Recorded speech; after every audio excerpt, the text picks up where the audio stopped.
What's up, guys? Jar here, back with another video, and I'll be sharing the 3 things that kept my clothing brand broke and what finally fixed it. So this is my clothing brand, Angelic, formerly known as Angelic Motion. But yeah, this is my clothing brand. It's the Instagram right here, whatever. 100K followers on Instagram, and then 150 on TikTok, whatever. This kind of some of my numbers. As you can see, we did 40K last 7 days. Had a 10K day here as well. And yeah, let's get right into it. So the first lie that kept my clothing brand broke was, trying to be a luxury brand. Everyone's saying that, having this brand mode is this good and holy thing, which is true, right? But you got to understand and realize there's more nuance to that, right? And I kind of jumped on that hype train of, oh, I want to be the next luxury brand or whatever. So I'm gonna give you guys some context, right? So I launched back in Black Friday of 2022, and we did $120,000, $119,000 in the first 14 days of launch. And as you can see here, we had steady growth. And I actually had to cut off the deadline. Like we had to stop taking orders because we had to fulfill orders for Christmas time, right? And as you can see, we got up all the way to like 20K in a day. You feel what I'm saying? Like we did, yeah, right here. We did 25K in a day, as you can see right here. Just off selling, our hoodies. And as you can see right here, our hoodies at the time, our AOV was $64. We were selling hoodies for $58 at the time, right? And yeah, we just had a proven product and a proven price point and offer that worked and that resonated. And then that's how we generated, 120K off our first drop. You know what I mean? And we were popping organically at the time. We were getting a lot of organic views. But, when you push, the right message and the right product and the right offer into the right audience, then you can really start seeing crazy numbers like those.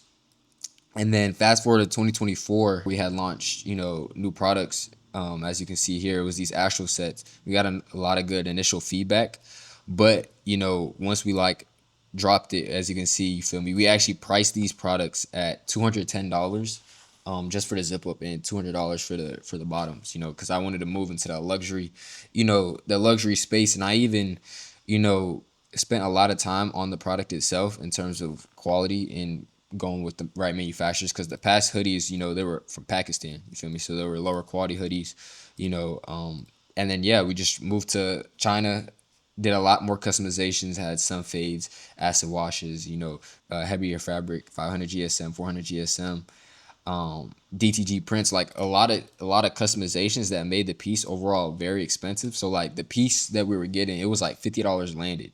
You feel what I'm saying? So it was like more than how much this hoodie cost to like buy, in a sense. You feel what I'm saying? So inherently, had to price it higher. You feel me? So we got a lot of pushback actually from our customers. You know what I'm saying? As you can see here, like people were getting on our ass. You feel me?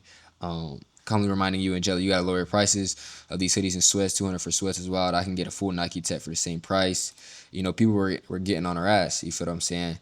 That was just some of the comments. They're probably all the way at the bottom.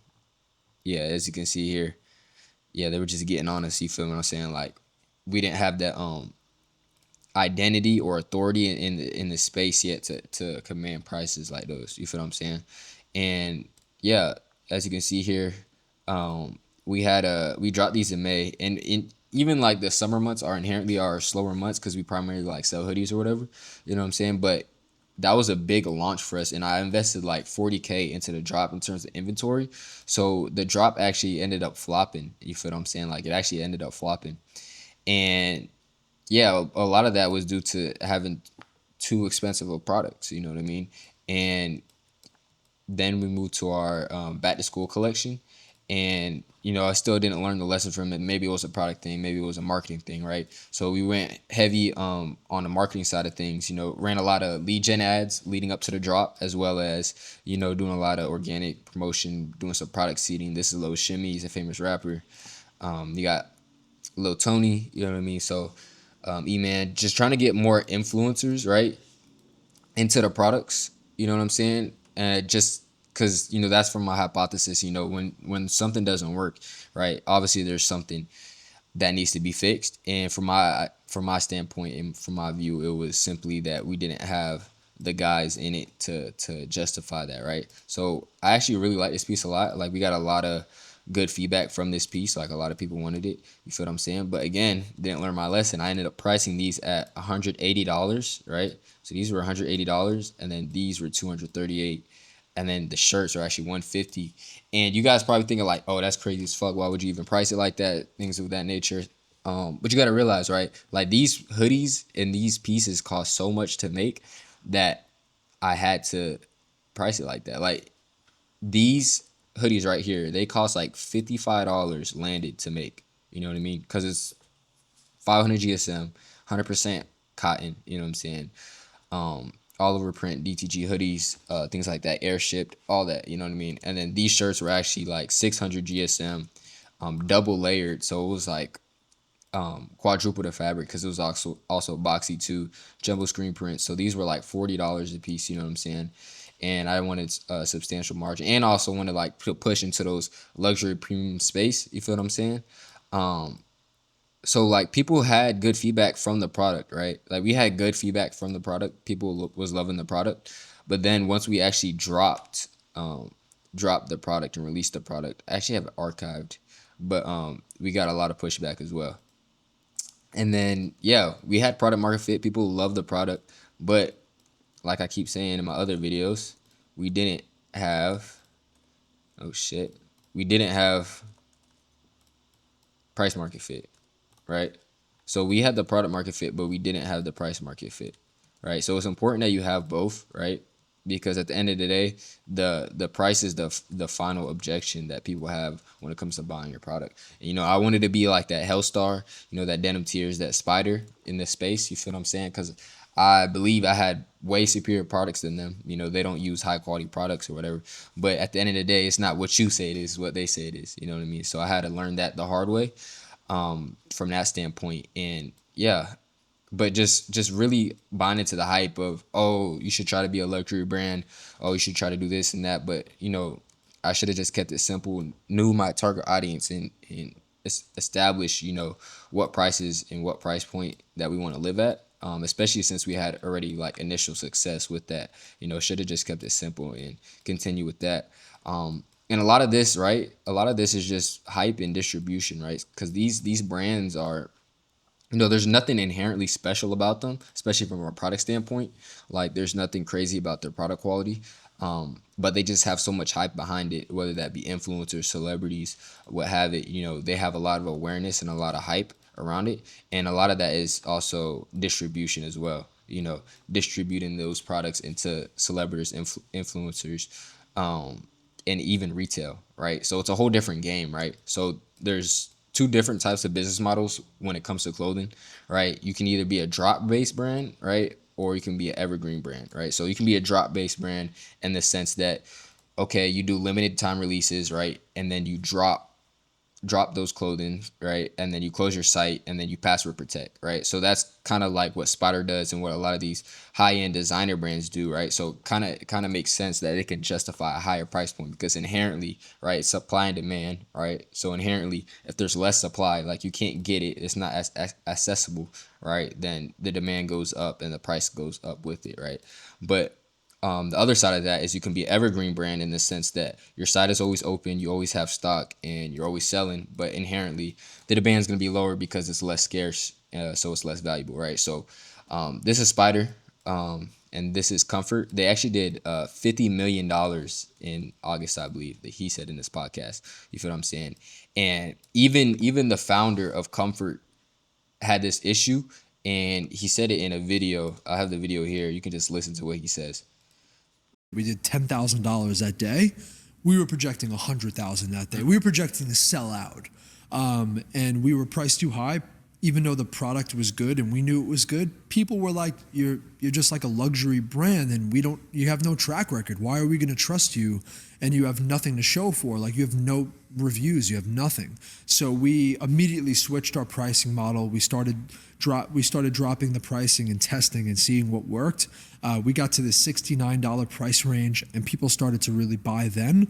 As soon as we changed the pricing and doubled down on the traction of how we were promoting, which was Snapchat and organic TikTok. At that time, still no paid ads. We were seeing a huge return because people were loving it and then telling all their friends. And that See, as you can see, like 500 million in 3 years, and he just that's a testament to having that product market fit and price market fit synergy. Yeah, so that's a very big lie I was told, and you guys should really be wary of that. But the second lie I was told when it comes to running a clothing brand, that kept me broke, was don't do pre-orders, right? So everyone in the space like don't do pre-orders, do pre-orders. The Shopify Rico gonna come, they're gonna fuck up and hold your payments. Well, that is true to an extent, you know what I'm saying? But you got to understand like how to play it and the pros and cons. So to give you more context, like I said again, this was only possible because we were running pre-orders. You know what I mean? We had no inventory actually at the time, right? And the thing about pre-orders, you can make infinite amount of money, right? Because you're not limited by inventory, right? You can make as much money as you can, right? But obviously you're gonna have to learn how to manage that, whether that be fulfillment, having the right manufacturers, customer service team, etc., right?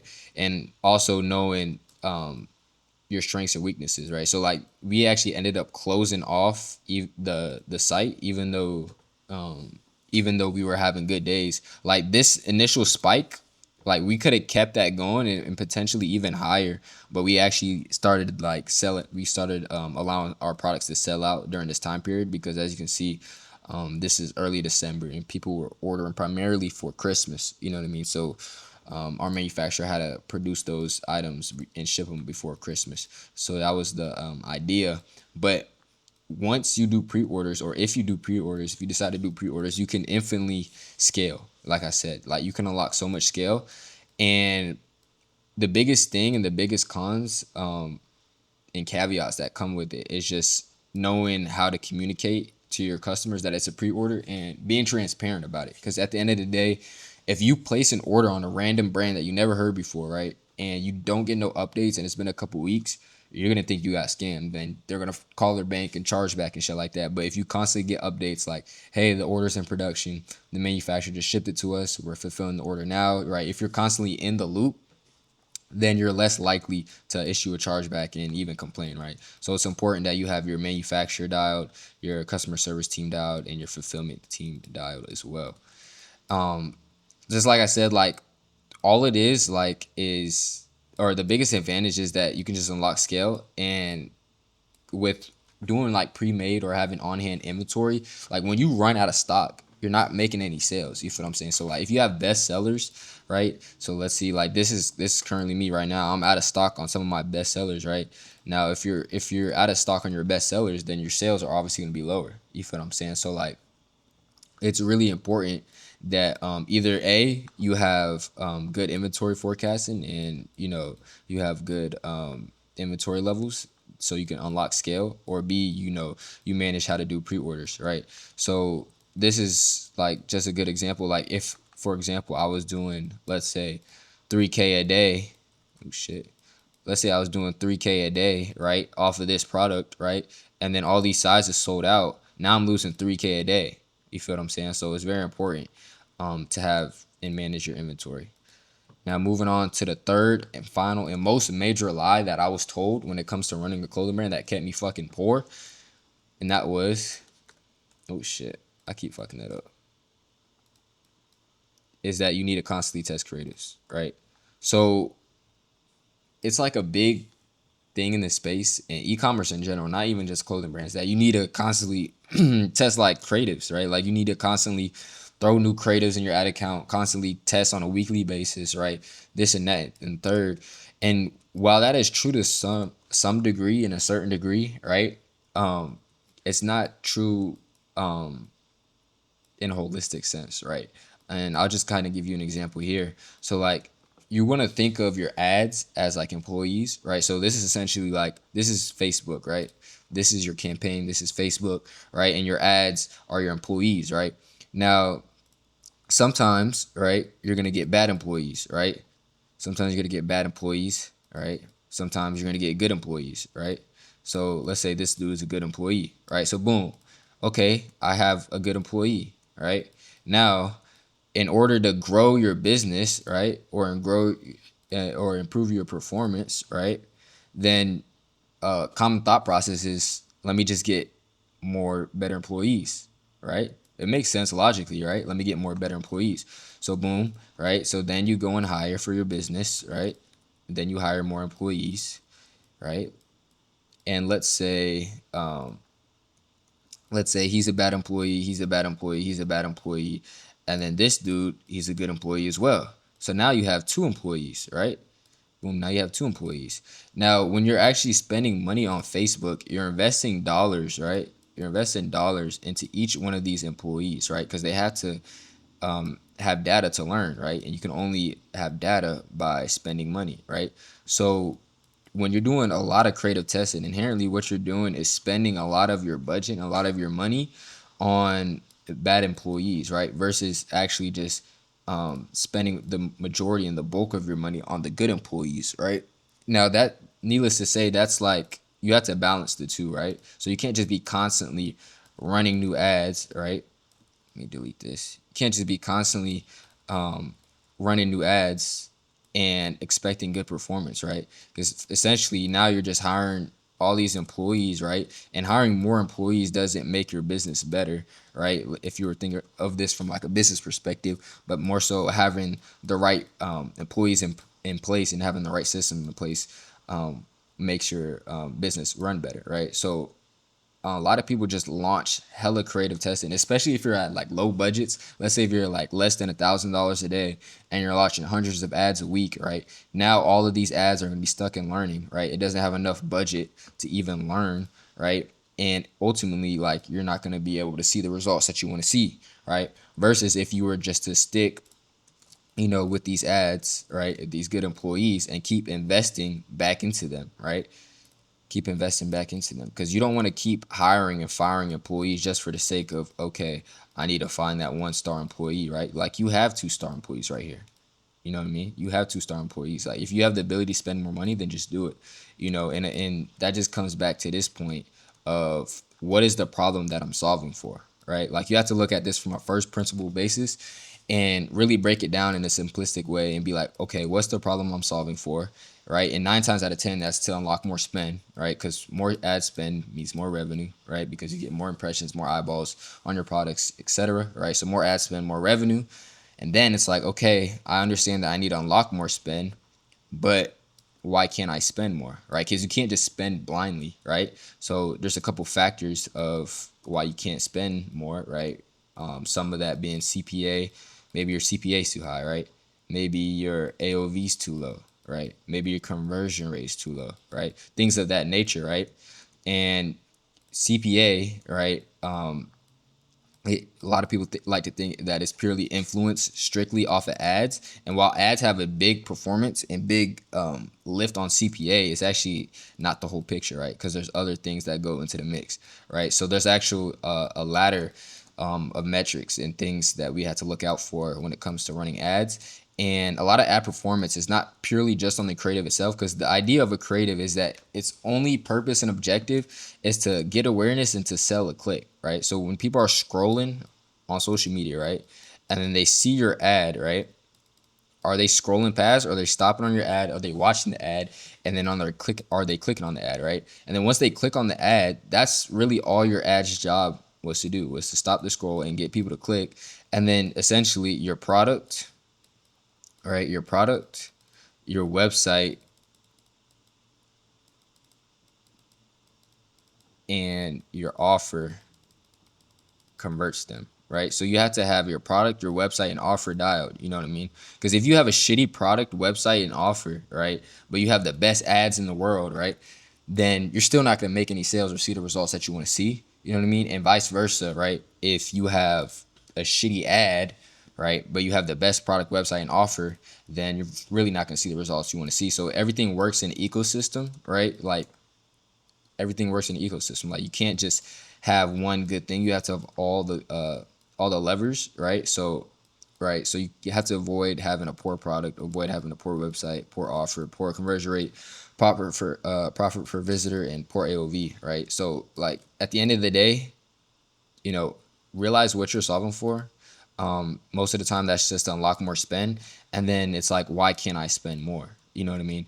And then to even dumb it down even more, it's like if your outcome is good, why introduce new variables and instability into that process and outcome, right? So like if you're already having good results, like let's say you already have a good ROAS, right?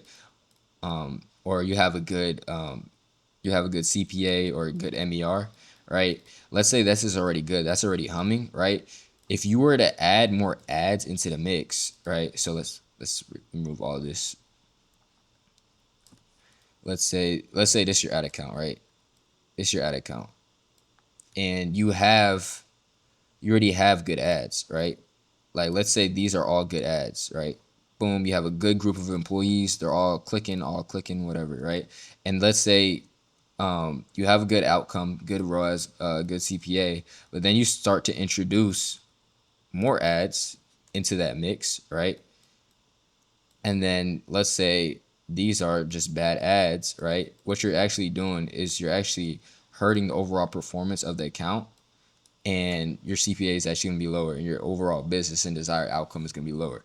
So when it comes to ads, like if you have a good return, right? If you have a good CPA, then just scale your budget. Because at the end of the day, you're solving to unlock more spend, right? So if you can already unlock more spend, then scale your budget. Don't add more ads into your ad account, right? Only add more ads or make changes to your offer, your website, etc. if you're not seeing the desired outcome that you want, right? So if you already have a good outcome, you already have a good return, don't add more ads. Just simply scale the budgets and just keep it simple like that. But yeah, my name is Jar. That was like the 3 lies that I was told that kept my clothing brand broke. Hope you guys learned something from that. I do have a free Telegram group in the description below. If you guys want to join that, I'm giving some behind the scenes free sauce. So you guys can see what's working for me currently with my brand. The link may expire because I might take it down soon. I want to keep it real small, like real small network of clothing brand owners. But if it's still up there, you can join that. And if you want one-on-one mentoring, you can also join that in the link in the description. But yeah, until then, I'll see y'all.